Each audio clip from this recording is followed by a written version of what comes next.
Pak Badrudin sudah siap ya? Siapa? Badrudin, yang pertama saya ingin sampaikan kaitannya dengan modul ajar, baik itu modul ajar termasuk proyek P5RA dan juga PTK. Nah, silahkan yang pertama untuk mengawali Bapak tentunya paham terkait tentang teori-teori belajar ya berdasarkan aspek psikologis. Teori belajar itu dibagi menjadi berapa yang Bapak paham dan Bapak ketahui. Silakan Pak. Sesuai dengan Kemendikbud yaitu ada 5, Pak. 5 bisa disebutkan? Eh, di antaranya ada behavioristik, kognitif, reognitif, dan konstruktivisme, Pak. 5 apa 4 itu tadi? Coba diulang lagi. Satu. Satu, Mm-mm.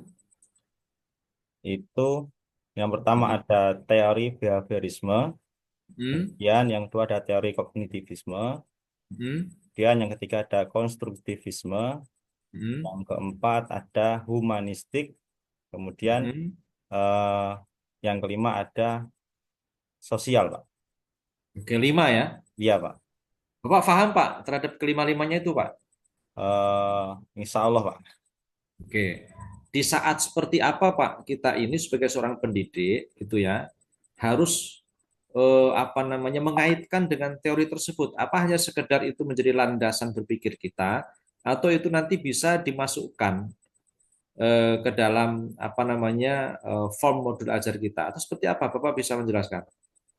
Untuk penerapannya, Pak, Ya, eh, apakah sekedar bahan pemikiran kita saja bahwa kita paham teori pembelajaran, terus kemudian ketika kita menyusun modul ajar, kemudian kita praktekkan dan acuan kita teori-teori tadi. Seperti itu. semisal semuanya ini di antara salah satu atau semuanya, Pak. Nah, Bapak selama ini Oh, selama ini saya masih mengamalkan di behaviorisme dengan diagnostik. Mm-mm. sosial, Pak.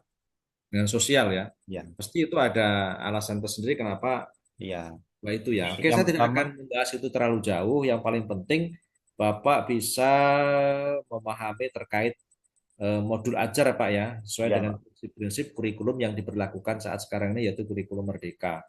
Oke, 5 teori belajar Bapak bisa sebutkan dan bisa Bapak pahami.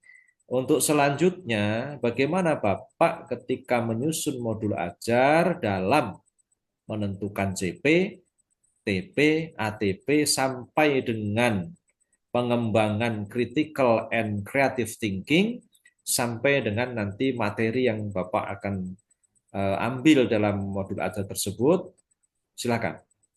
Yang pertama untuk merumuskan semuanya itu, untuk dalam capaian pembelajaran kita harus menentukan indikator pencapaian dan mencakup aspek-aspeknya, Pak. Kemudian kita eh, menggambarkan untuk tahap tujuan pembelajarannya dalam mengikuti pembelajaran tertentu. Kemudian untuk selanjutnya adalah suatu pemikiran apa tadi, Pak? Overthinking. Kemudian kita yaitu eh, dalam penilaian autentik tertulis dan melakukan observasi, Pak.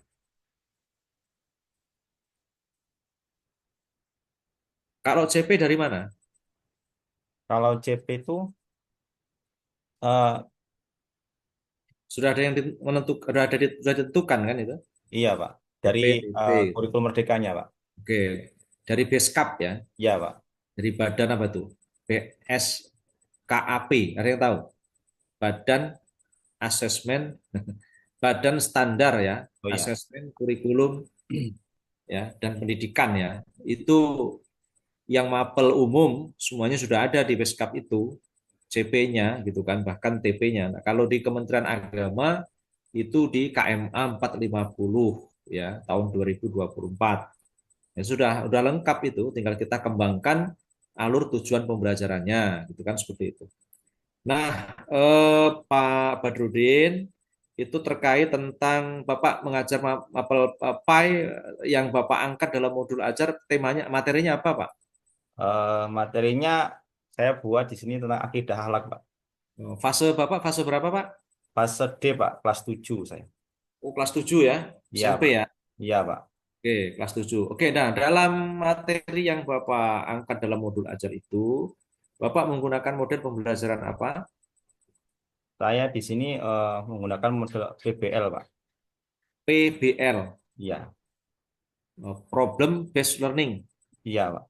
Kalau problem based learning yang kita gunakan, metode yang Bapak pakai, Metode dalam pembelajarannya, Pak. ya. Metodenya, eh, Nah ini kadang gini, apa sih model, apa sih metode kan gitu. oh iya, Beda. Pak. Mm-mm. Ya, kalau Kalau sekarang metodenya apa, Pak?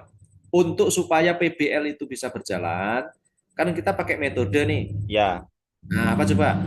di sini saya membuat pembelajaran akidah akhlak yang terkhusus pada materi kalimat thayyibah, Pak. Jadi Hmm. membantu siswa tidak hanya memahami nilai agama saja, tetapi mengimplementasikannya dan Hmm. dalam kehidupan sehari-hari, Pak. Metodenya. Ya, metode itu, Pak. Kemudian melalui dalam sebuah eksplorasi, Menjelaskan. ya, Berarti itu masalah, bisa dikategorikan ceramah. ya, iya, Pak, Bisa ceramah. dikategorikan selain ceramah apa?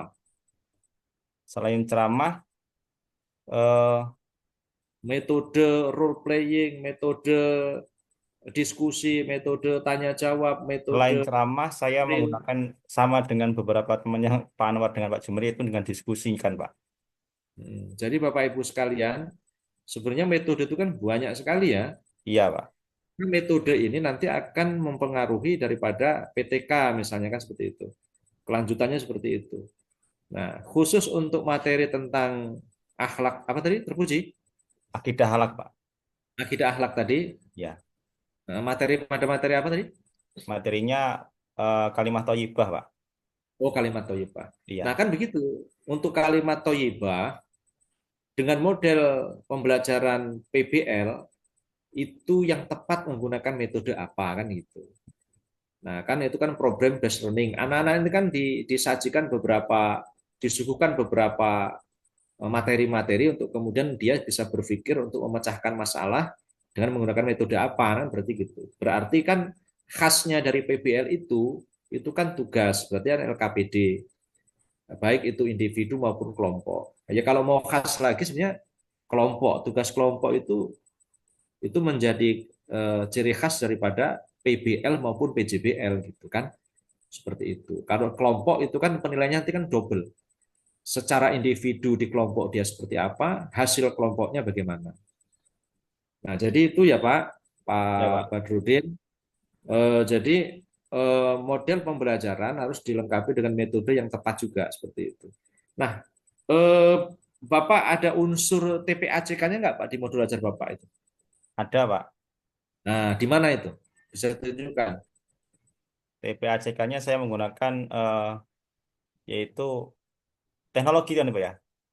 Teknologi. Iya, saya menggunakan di sini eh, penayangan dalam sebuah gambar, Pak. Gambar Video. ya. Iya, Bapak memanfaatkan fasilitas internet. mau menggunakan, Pak. Oke, nah jadi gini, seperti yang Pak Jumeri dan juga Pak Anwar tadi. Nah, itu kan salah satu saja nih tayangan melihat tayangan video. Nah, itu kan sudah ada unsur teknologinya lah seperti itu ya. Meskipun bukan hanya itu saja sih sebenarnya. Banyak teknologi yang itu bisa kita manfaatkan untuk menunjang daripada suksesnya proses pembelajaran di dalam kelas. Selanjutnya Pak, ke pendalaman materi tadi sudah. Pada saat Bapak menyampaikan materi itu, apakah dalam modul ajar Bapak itu sudah sesuai dengan sintaksnya ya? Ada tahap pendahuluan, kemudian tahap inti dan tahap penutup Pak ya. Iya, Pak. Bagaimana Bapak merancang asesmennya Pak dalam pembelajaran? Rancang asesmen dalam sebuah penilaian, Pak ya. Ya, penilaian dalam pembelajaran itu Bapak rancang seperti apa? Itu ada tahap penutup itu. Bapak menggunakan apa Pak? Jadi saya menggunakan Formatif, sumatif, formatif, diagnostik. Pak. Hmm? Saya menggunakan formatif, Pak. Ada instrumennya. Iya, Nah, contohnya Pak. Nah, Contohnya. jadi eh, dalam sebuah instrumen formatif itu kita memberikan sebuah tugas terhadap anak, kemudian kita ada nilai penilaian dalam sebuah dia tuntas ataupun sebelum tuntas. Jadi keterangannya anak ini mampu mengamalkan ataupun belum mampu mengamalkan ya Pak. Apa instrumennya Pak? Maksud saya gini, Bapak kan sudah menyampaikan tentang akhlak ya, akhlak, akidah akhlak, terus pada materi kalimat thayyibah kan itu. Ya Pak. Nah, artinya alat ukur untuk anak itu kemudian menggunakan PBL eh, bisa secara tes bisa dinilai gitu loh Pak. Jadi kan itu instrumennya itu kan harus Bapak rancang sedemikian rupa pada tahap penilaian. Maksud saya, Bapak menyiapkan apa? Apa dalam bentuk tes, apa dalam bentuk penugasan, atau dalam bentuk LKPD gitu loh Pak. Bentuk tes dan penugasan Pak. Jadi kalaupun apa namanya kita menggunakan sebuah penugasan, kita di sini formatifnya dan ini mengetahui tolak ukurnya Pak. Apakah dia mampu mengamalkan ataupun belum Hmm. eh, Oke. dalam pengamalannya. Itu yang formatifnya ya Pak ya. Ya Pak. Oke lah, saya pikir Bapak sudah paham kaitannya dengan asesmen ya Pak, Ya Pak. sumatif dan juga yang diagnostik kognitif maupun non kognitif. Saya pikir ini menyesuaikan dengan kondisi di masing-masing sekolah. Eh, Terima kasih untuk berikutnya terkait tentang modul Pak, modul project P5RA. Ya Pak. Sudah Pak, Bapak sudah susun Sudah Pak. temanya, profilnya, temanya, elemennya, tahapannya seperti apa, dan itu sudah dilaksanakan Pak belum? Pakai yang model kayak Pak siapa Jumairi tadi ya, ada satu blok dia setahun atau mungkin per semester bisa diceritakan silakan Pak. Jadi yang kalau P5 itu sama Pak, yang di sini sama dengan Pak Jumari tadi kasusnya Pak. Jadi yang saya upload itu belum terlaksana. Kalaupun yang sudah terlaksana, belum saya upload modulnya karena kemarin juga mengalami kebingungan gitu Pak. Oh, itu belum dibahas secara tuntas ya. Iya Pak. Nah, ini sudah dua orang ya di di kelompok apa yang kelompok J ini.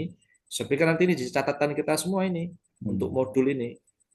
Nah, jadi nanti di akhir nanti kita ambil kesepakatan ya kan, apakah kalau sekedar konsepan saja sih sebenarnya ya nggak ini ya, nggak bisa kita nilai secara utuh. Tapi kalau yang sudah dilaksanakan, kita kan melihat produk, gitu. Kita bisa melihat hasilnya gitu. Tapi ya sudah, nanti itu di akhir nanti mungkin bisa saya koreksi lagi ya, gimana pasnya seperti apa gitu. Ya. Yang jelas saya Bapak paham ya Pak Badrudin ya terkait proyek P5RA ini ya. Iya Pak. Nah, nah sekedar gini aja kalau yang profil pelajar Pancasila ada berapa itu kriterianya itu? 6 ya. Yang P5 6 ya. Iya Pak. Kalau yang Rahmatul Alamin ada berapa itu? 10. Oke. Setidaknya itu kita harus hafal ya. Artinya hafal itu kalau di anak-anak tingkat fase A, B, C itu dilakukan itu. Hmm. Seperti itu. Oke. Terima kasih untuk Pak Badrudin. Satu lagi untuk PTK juga sudah Bapak susun proposalnya. Sudah Pak. Nah, judulnya apa Pak? Di sini saya mengambil judul upaya meningkatkan pengamalan kalimat thayyibah dalam lingkungan sekolah Pak. Kalimat thayyibah dalam lingkungan sekolah. Ya. Hmm. Apa Pak ininya Pak? Latar belakang masalahnya. Latar belakang masalahnya, jadi saya sedikit cerita. Jadi di dalam era Gen Z sekarang di sekolah kami itu eh, banyak perkataan-perkataan dari anak-anak Muslim itu yang belum bisa baik terdengar dalam telinga kawan sekitar dan dewan guru Pak. Jadi Oh, mirisnya, bully-bulian, iya Pak, bully-bulian kemudian kata-kataan. kata-kataan. Jadi ketika dia respon refleksnya dengan perkataan hewan yang kurang baik, kemudian istilah-istilah yang kurang baik seperti itu. Kata-kata kotor, Kotor, jorok. tepatnya seperti itu, Pak. Oke, coba diulang tadi judulnya apa, Pak? Judulnya upaya meningkatkan nanti, Pak. Upaya Upaya lagi, meningkatkan ya pengamalan kalimat thayyibah dalam lingkungan sekolah. upaya peningkatan kalimat Upaya thayyibah. meningkatkan ya pengamalan kalimat thayyibah dalam lingkungan sekolah. Nah, upaya peningkatan kalimat thayyibah dengan apa, Pak? Bapak ini masih kurang lengkap. Upaya peningkatan kalimat thayyibah di lingkungan sekolah. Nah, ini kan harus ada cara. Nah, upaya itu akan Bapak tingkatkan. Upaya untuk penerapan atau pengamalan kalimat thayyibah itu dengan apa? Harus ada metodenya, Pak. Iya, Berarti disempurnakan, Pak. Ya, upaya misalnya meningkatkan amaliyah kalimat thayyibah apa? Upaya meningkatkan apa misalkan pembiasaan kalimat thayyibah dengan menggunakan gitu Pak. Kayak punya Pak siapa? Zumairi tadi dengan is breaking atau dengan apa. Nah, jadi ini punya Pak Badrudin disempurnakan dulu. Nanti tidak ada metode di situ. Kalau latar belakang masalahnya Bapak sampaikan tadi, secara amaliyah keagamaannya anak-anak ini masih belum bisa menjaga lisan gitu kan dari perkataan kotor. Nah, iya. itu yang akan Bapak rubah kan. Nah, Bapak ngajar di kelas 7. Misalkan kelas 7 ada berapa rombel tempat Bapak? Kelas 7 itu ada 4 rombel, Pak. 4 rombel. Nah, misalkan Bapak ngajar di 7A. 7A ada Ya, berapa orang misalnya? ada 30. Nah, 30 orang. Nah, dari 30 orang itu kan eh, ya kita sangat direpotkan dengan ketika mengukur yang apa namanya yang agak sedikit abstrak ya. Misalkan gini, dari 30 orang itu terpantau dalam satu hari yang sering berkata jorok, berkata kotor itu berapa orang kan gitu. Nah, itu kan data namanya.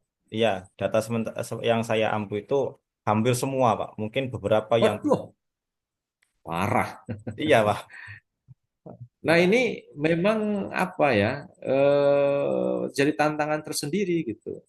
Menarik ketika ini akan dijadikan objek dalam PTK yang Eh, kemudian hasilnya nanti akan seperti apa sih gitu. Perubahan secara personal anak-anak itu untuk tidak lagi untuk bisa menjaga lisannya tidak berkata-kata kotor atau lebih baik mengucapkan kalimat thayyibah astagfirullah, iya, masya Allah, iya, Pak. la haula wala quwata illa billah. Ini sesuatu yang agak mengarah ke apa ya? Ke abstrak sih saya pikir karena ini kan pembiasaan ya. Ya. Nah, anak itu dijadikan ini juga tuh, misalkan upaya meningkatkan amaliyah kalimat thayyibah dengan pembiasaan apa misalkan atau dengan metode apa. Nanti punya Pak Badrudin tolong dipertajam lagi Pak ya. Iya, Pak. Jadi Malah harus apa? ada apa ini ya, Pak? Tindakannya, Pak ya. Ya, tindakan yang harus dilakukan. Terus Bapak nanti bagi menjadi berapa siklus. Terus Bapak harus bikin hipotesis, hipotesa karena apa ya namanya lisan ini secara ini Bapak analisanya apa? Kualitatif atau kuantitatif? Wali. Kualitatif lagi kan? Iya, Pak. Nah, ini sebenarnya saya masih agak ragu ya karena hasil PTK itu kan kalau bisa dipertanggungjawabkan gitu ya. Artinya ada kemudian dampak apa namanya implikasi positif ketika nanti anak itu tidak lagi misalnya dia melafat apa mengatakan bisa menjaga lisannya. Nanti ini kita diskusikan lagi kalau memang tapi yang jelas saya ingin ini dilengkapi Pak tadi Pak Iya, dengan Pak. menggunakan apa metode atau apa gitu ya Pak. Yang penting Bapak paham ya Iya, terkait Pak. tentang PTK ya Iya, Pak. alurnya, teknik penulisannya, sistematika penulisannya gitu ya sampai dengan nanti itu secara ya kalau dipublikasikan itu bisa dipublikasikan karena itu menjadi bagian dari jurnal itu. Oke, terima kasih untuk Pak Badrudin. Saya berikutnya ke paket yang berikutnya adalah cuplikan Bapak dalam proses pembelajaran dalam mengimplementasikan modul ajar. Ingat ya tadi kalimat thayyibah ya. Ya, Pak. Nah, sintaksnya adalah dari kegiatan pendahuluan, kegiatan inti, dan kegiatan penutup. Saya minta di pendahuluan. Silakan Pak. Ya, Pak. Baik, Assalamualaikum warahmatullahi wabarakatuh. Waalaikumsalam warahmatullahi wabarakatuh. Alhamdulillah, bersyukur kepada Allah SWT, kita masih diberikan kesehatan, kelimpahan, kita masih bertemu dalam eh, pelajaran mata pelajaran Bapak yang eh, jadwalnya sudah tertera pada di kelas kalian. Jadi di sini sebelum Bapak mengawali pembelajaran pada hari ini, mari kita berdoa sehingga berdoa itu kita bisa mendapatkan eh, kelancaran dalam mendapatkan ilmu yang kita dapatkan dan yang saya sampaikan nanti. Dan dimohon untuk Anwar Setiaji untuk memimpin doanya dalam memulai pembelajaran kali ini. Lanjut. Nah, Alhamdulillah selesai untuk berdoa kita. Mudah-mudahan doa kita bisa makbul, kemudian bisa dikabulkan oleh Tuhan Yang Maha Esa, Allah Subhanahu Wa Taala untuk mencari ilmu, semoga berkah ke depan nantinya. Dan selanjutnya, Bapak melaksanakan absensi untuk hari ini. Nur Imamah, sekretaris, Hadir. Apa, Pak? ada yang tidak masuk, teman-temannya? Hadir semua, Pak, hadir. Oke, baik. Hadir Pak, Alhamdulillah. hadir semua. Alhamdulillah, dalam kali ini kita bisa hadir semua dan bisa melihat kondisi teman-teman kita, sehat semua bisa belajar dan bisa mengikuti pelajaran Bapak dengan baik dan semoga kita bisa mendapatkan cita-cita kita dan ilmu yang bermanfaat. Silahkan ke inti. Ya, jadi anak-anakku, materi kali ini yang Bapak sampaikan yaitu tentang kalimat thayyibah. Jadi setiap apa yang dimaksud dengan kalimat thayyibah, jadi perkataan-perkataan yang baik dari Allah SWT yang perlu kita amalkan, bahkan wajib kita amalkan. Jadi kalaupun Nur Imamah, Nurul Mutahharoh, kemudian Wardatun, jadi kalaupun melihat sesuatu yang takjub di dunia, kita mengucapkan Subhanallah. Apapun dalam memulai sesuatu aktivitas, kita bisa mengucapkan kata-kata pembukaan yaitu basmalah. Selesai apapun aktivitas, kita bisa eh, mengamalkan kalimat Alhamdulillah atau Hamdalah. Aspek PBL-nya. Jadi jangan ya apa namanya ketika kita ada apapun, jangan ikut-ikutan. Permasalahan kita kan sekarang jarang teman-teman mengucapkan kalimat-kalimat baik yang dianjurkan oleh agama kita. Malah perkataan-perkataan yang kotor, perkataan-perkataan yang jorok yang biasa kita apa namanya amalkan ya. Jadi kita harus mulai dari sekarang apa namanya melaksanakan atau mengamalkan kalimat-kalimat yang baik. Penutup, Pak.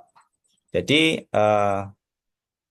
untuk menutup pelajaran Bapak kali ini ya hari ini pesan Bapak ya. Jadi selalu mengamalkan kalimat thayyibah yang beberapa kalimat yaitu alhamdulillah, basmalah, kemudian tasbih, tahmid dan lain sebagainya yang Bapak saya sampaikan tadi bisa kalian amalkan di rumah. Dan kemudian apa namanya?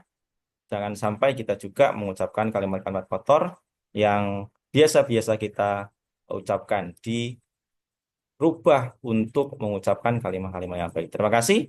Eh, untuk penutup, mari kita akhiri dengan doa. Kemudian Bapak akhiri, sampai jumpa pertemuan yang akan datang. Saya akhiri, Assalamualaikum warahmatullahi wabarakatuh. Salam warahmatullahi. Terima kasih Pak Badrudin. Ingat Bapak Ibu sekalian, dalam kegiatan penutup, meskipun agak buru-buru tadi itu, tapi unsurnya jangan sampai ketinggalan. Selanjutnya ada refleksi ya, kemudian juga menyimpulkan. Nah, seperti itu, baru kemudian ditutup. Ya. Kalaupun toh ada penugasan, ya penugasan. Nah ini mohon diperhatikan untuk Bapak Ibu yang lain yang belum praktek. Seperti itu. Ya, terima kasih Pak Badrudin. Ya Pak, Untuk sama-sama Pak. selanjutnya, saya ini absen saya nih Bu Ismah ini. Ada nggak Bu Ismah ini? Dari tadi ada Saya katanya ini masalah di kondisi tim, sinyal, Pak. Pak. Dari tadi Ini keluar masuk Bu Iya. Ismah ini, Pak. Oke, nanti sambil kita tunggu ya. Siapa tahu beliau nanti bisa gabung lagi. ya Bu, Pak.